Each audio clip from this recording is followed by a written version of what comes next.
I'm with the team from Northeast Wisconsin Technical College. They are the student team participating in the competition in 2018, hosted by NSPS. I'm going to begin by asking them to introduce themselves. I am Zachary Tillman. Jared Block. Tyler Hill. Connor Christofferson. Brock Rupiper. And Dylan Larson. Okay, so let me start by asking you if this was a project that kind of stretched your knowledge and your abilities. Where do you think you were stretched the most? I think sighting our lines to get our true 90s was really where we were stretched the most, because in order to turn an angle with a compass, you need to exercise a lot of precision and checks, which proved to be pretty difficult. Yeah, I would say the compass, just knowing that in the end we were off a little bit, would give us a little bit of heartache. Gave me heartache, I guess I would say. I guess the calculations and the math. We punched numbers for a good 6 hours straight in order to get the coordinates because we did it by hand. Issues I would say would still be like the compass, basing our bearings off of the compass, which was our 5 degrees. I feel like that was pretty hard to replicate with just a hand compass. I would also go with compass because I was one of the guys reading the compass. So comparing what I read and what the other guy read, we had to make sure they were on and correct and accurate. That was at compass, not being able to turn a true angle, very difficult. So you went to the center of the square you're supposed to lay out, right? Can you tell me a little bit about your process? One of you two standing next to the picture maybe can start by pointing to the center and showing what you did next. What was your next step? The next step we did was we established our bearing, our compass bearing, and established our north line. Obviously we sighted far out, but established this line through taping redundancies there and back, and then taped the total distance. Then we took a bearing, turned it 90 to intersect, and tried to lay this out. And where we made our mistake right here was we should have taped from here to here right away and established that this was the hypotenuse of this quadrant. And if we would have done that, then we would have had more of a square figure instead of a rhombus. After calculating the coordinates out, because we decided to turn angles based on our bearings, because we used the law of cosines and used our interior angles to get bearings along the line and to ultimately find our misclosure, and we closed pretty good for what we laid out and still had an acre, but it wasn't square.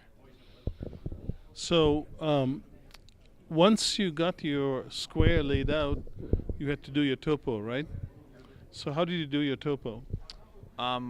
We pretty much laid out on the north, or the west line, and the north line.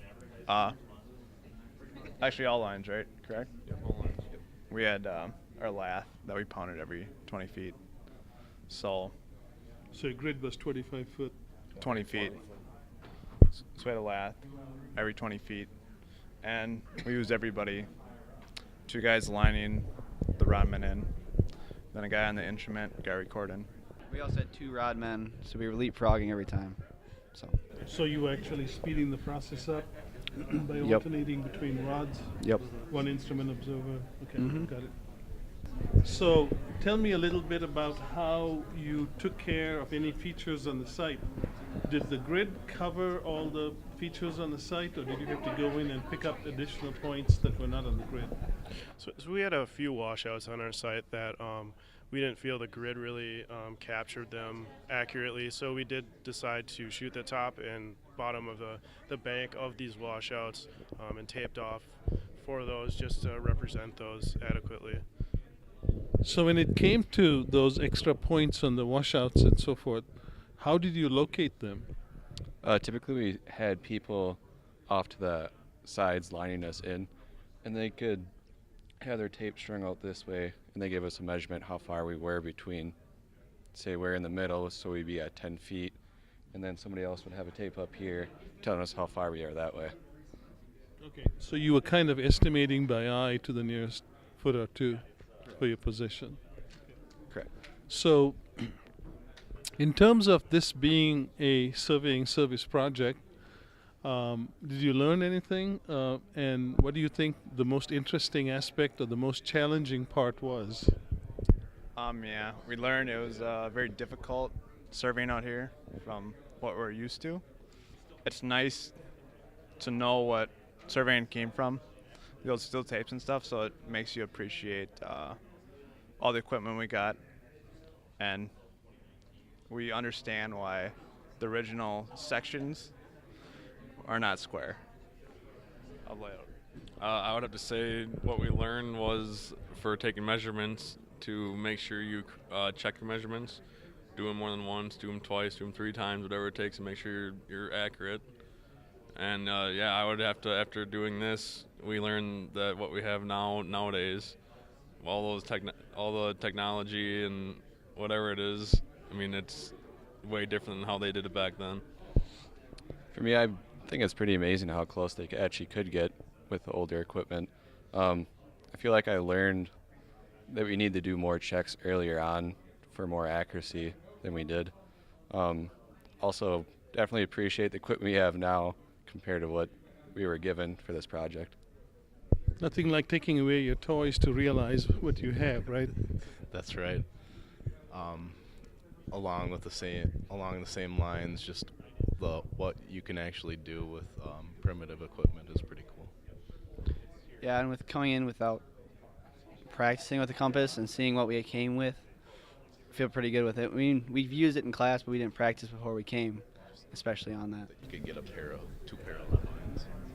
Using the primitive survey tools really emphasized our use of the fundamentals of surveying so much. A lot of the tools we have nowadays, you don't really need to know a lot of the things that we need to exercise when using those primitive tools. Actually happening in the background with the equipment that we are probably used to every day. Well, thank you so much for spending your time with us, and good luck with the competition. All right, thank you.